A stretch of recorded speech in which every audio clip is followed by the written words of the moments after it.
গত পর্বে আমরা দেখেছিলাম কিভাবে পুতিন রাশিয়ার রাজনীতিতে প্রবেশ করে। তো তারই প্রেক্ষিতে 1994 সালে পুতিন প্রথম সেন্ট পিটার্সবার্গের ডেপুটি মেয়র হন, আর এখান থেকেই পুতিনের রাজনৈতিক জীবন শুরু হয়।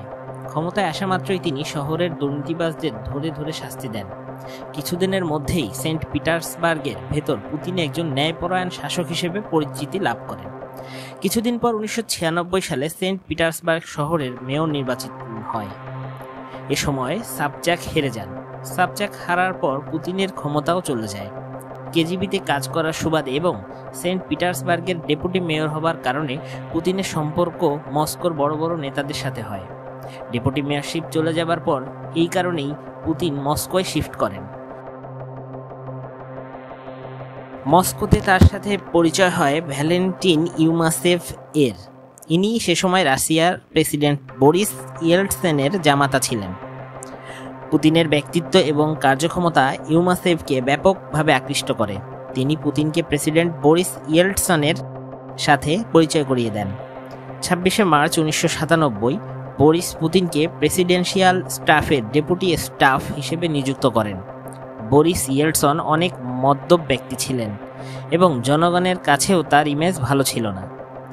প্রেসিডেন্ট ডেকোরাম কি তাই তিনি জানতেন না। যে কোনো অনুষ্ঠানে তিনি মাতাল হয়ে নাচতে শুরু করতেন।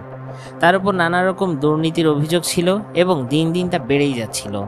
রাশিয়ার লোকজন বরিসের উপর বিক্ষিপ্ত ছিলেন। অন্যদিকে পুতিন সফলতার সিঁড়ি বানিয়ে উপরে উঠছিলেন। লেনিনগ্রাদের অ্যানাতোলি চুবায়েসের অনেক কাছের মানুষ হয়ে যান তিনি। তার বিশ্বস্ততা অর্জন করেন এবং চুবায়েস তাকে অ্যাডমিনিস্ট্রেটিভ পজিশনে বসান। নিজের ডেডিকেশন এবং কঠোর পরিশ্রমের ফলে কিছুদিনের মধ্যে তিনি সিকিউরিটি কাউন্সিলের সেক্রেটারি হয়ে যান, যেটা রাশিয়ার সিভিলিয়ান সার্ভিসের হাইয়েস্ট র্যাঙ্ক ছিল। পুতিন বরিস ইয়েলটসনের অবস্থা সম্পর্কে জানতেন এবং কেজিবিতে কাজ করার সুবাদে তিনি প্রেসিডেন্টের পাওয়ার সম্পর্কেও জানতেন। আর এই কারণেই যখন তার কাছে প্রেসিডেন্টের সাথে কাজ করার সুযোগ আসলো, তিনি বিন্দুমাত্র দেরি না করে নিজেকে পুরোদমে রাশিয়ান পলিটিক্সের ভেতর ডুবিয়ে দেন।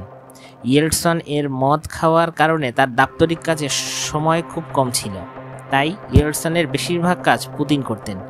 পুতিন তার ডিসিশন মেকিং স্কিল পুরোপুরি ব্যবহার করতে লাগলেন, যার ফলাফলে কিছুদিন পরেই ইয়েলটসনের সব কাজ ভালো মতোই হতে লাগলো। দেশের অবস্থার পরিবর্তন হওয়াতে বরিস পুতিনের উপর আস্থা বাড়তে লাগলো। নিজের দক্ষ নেতৃত্ব এবং অ্যাগ্রেসিভ থট প্রসেসের কারণে পুতিন কিছুদিনের মধ্যেই ইয়েলটসনের পুরো আস্থা অর্জন করেন। 1991 থেকে 1999 পর্যন্ত বরিস রাশিয়ার প্রেসিডেন্ট হিসেবে থাকেন এবং এই সময়ের মধ্যে দেশের পুরো রাজনীতি নিজের মুঠোয় নিয়ে নেন ভ্লাদিমির পুতিন। আর এখান থেকেই পুতিনের সাথে সাথে রাশিয়ারও ভাগ্য বদল হতে লাগলো। 9 আগস্ট 1999 রাষ্ট্রপতি ইয়েলটসন পুতিনকে রাশিয়ান ফেডারেশন গভর্নমেন্ট এর অ্যাক্টিং প্রাইম মিনিস্টার ঘোষণা করেন। এই বড় ঘোষণার কারণেই পুতিন মূলত ক্ষমতা পান। ইউএসএসআর এর সংঘর্ষের পরে চেচনিয়া নিজেদেরকে স্বাধীন রাষ্ট্র ঘোষণা করে। এ সময় চেচনিয়ার সাথে রাশিয়ার প্রায় সংঘর্ষ হতো। চেচনিয়া শুধু বলা মাত্রই স্বাধীন ছিল, কিন্তু এর উপর রাশিয়ার নিয়ন্ত্রণ কখনোই কমেনি।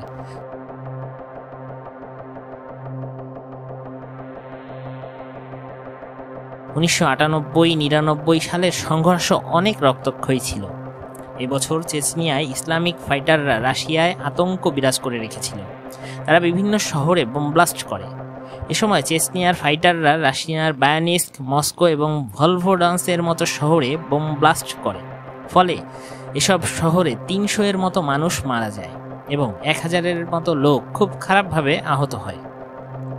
রাশিয়ার জনগণের ক্ষোভ এ সময় চরমে ওঠে। মস্কোর বিভিন্ন স্থানে বিক্ষোভ হতে থাকে। দেশের ভেতর টেরোরিজম বাড়তে দেখে ইয়েলটসন খুব ক্ষেপে যান এবং প্রতিজ্ঞা করে বসেন চেচনিয়াকে এবার সবক শেখাবেন। চেচনিয়াকে হ্যান্ডেল করার পুরো দায়িত্ব তিনি পুতিনকে দেন। ক্ষমতা পাওয়া মাত্রই ভ্লাদিমির পুতিন চেচনিয়ায় যুদ্ধ ঘোষণা করেন। পুতিন বলেন, এবার চেচনিয়ায় মস্কোর শাসন চলবে।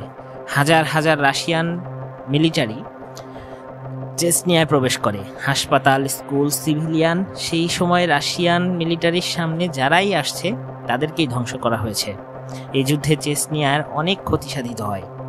80,000-এর বেশি মানুষ মারা যায়। এই যুদ্ধ চেচনিয়ায় দ্বিতীয় যুদ্ধ হিসেবে পরিচিত।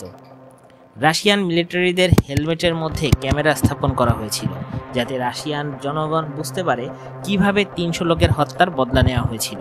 এই মারাত্মক বদলার কারণে রাশিয়ায় পুতিনের এক ভয়াবহ ইমেজ তৈরি হয়। তিনি রাশিয়ানদের কাছে তাদের হিরো বলে পরিচিত হন। আজ এ পর্যন্তই। আগামী পর্বে আমরা দেখাবো কিভাবে পুতিন রাশিয়ার প্রেসিডেন্ট হিসেবে নিয়োজিত হন। সে পর্যন্ত সবাই ভালো থাকবেন।